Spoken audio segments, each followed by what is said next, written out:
सभी प्रदेशवासियों से, देशवासियों से मैं निवेदन पूर्वक कहना चाह रहा हूं, आप राजनीतिज्ञों के चक्कर में मत पड़िए। राजनीति तोड़ने का काम करती है, धर्म नीति सदैव जोड़ने का काम करती है। हमारे बाप दादा पुरखा पुरनिया पूर्वज सभी लोग धर्म से जुड़े हुए हैं। आजकल वोट की राजनीति के चक्कर में पड़कर राजनीतिक दल के नेता लोग समाज को तोड़ने के लिए कृतसंकल्पित हो चुके हैं। हमें आपस में बांटना चाह रहे हैं, जातीय विद्वेष फैलाना चाह रहे हैं। मैं शपथ पूर्वक ग्रंथ को लेकर के कह रहा हूं कि 10-20 मनुष्यों की जात नहीं होती है। भागवत में लिखा है मनुष्य जाति एक है और उस जाति को संचालित करने के लिए 4 वर्ण बने हुए हैं, ब्राह्मण, क्षत्रिय, वैश्य और शूद्र। मस्तक वेदों के अनुसार ब्राह्मण है, हाथ क्षत्रिय है, कमर वैश्य है और पैर शूद्र है। आप ध्यान दीजिए मेरी बातों पर। पैर में जो ब्लड है, पैर में जो रक्त है, वही मस्तक में भी रक्त है।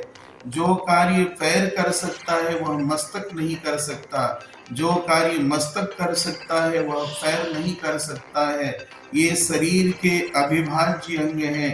सभी लोग पैर की पूजा करते हैं। पिताजी का पैर छुआ जाता है, दादाजी का पैर छुआ जाता है, गुरुजी का पैर छुआ जाता है। ऐसा थोड़ी कोई कहता है कि महाराज जी माथा लागी, ऐसा तो कोई कहता नहीं है।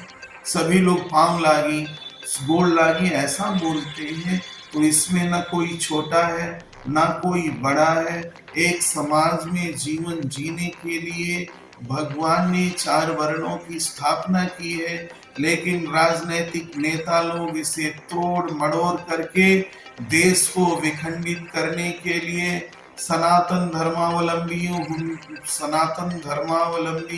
हिंदुओं को तीतर भीतर करने के लिए ये सब कुचक्र कर रहे हैं, जिससे कि हमें ज्यादा वोट मिल जाए।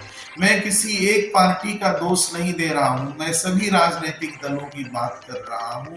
इसलिए राजनीतिक दलों के चक्कर में मत पड़िए। हम एक रहे हैं, एक ही रहेंगे। हमारे पूर्वज नेक रहेंगे, हम लोग भी नेक ही रहेंगे।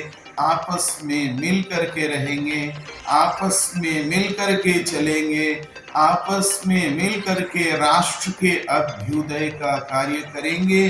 साथ ही आप सभी से निवेदन पूर्वक कहता हूं कि समय से फसल काट लीजिएगा, नहीं तो रामनवमी के बाद भीषण गर्मी होगी, आपस में गेहूं टकराएगा, आग लगेगी और फसल नष्ट हो जाएगी। सचेत रहिएगा।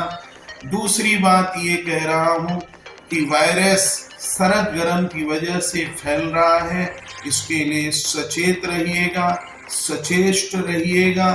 खूब रामनवमी मनाइए, 9 वर्ष आने वाला है, 9 वर्ष मनाइए और सभी लोग गले मिलिए। हम कभी अनेक नहीं हो सकते हैं, हम एक हैं। जिस तरह से खरबूजा के ऊपर देखने में बहुत सारे चिन्ह दिखाई पड़ते हैं, लेकिन खरबूजा के छिलके हटाने पर एक ही रहता है, उसी तरह से अनेक प्रकार की जात प्रजाति सब दिखाई पड़ती है, लेकिन हम मनुष्य एक हैं। हम सभी भगवान के संतान हैं।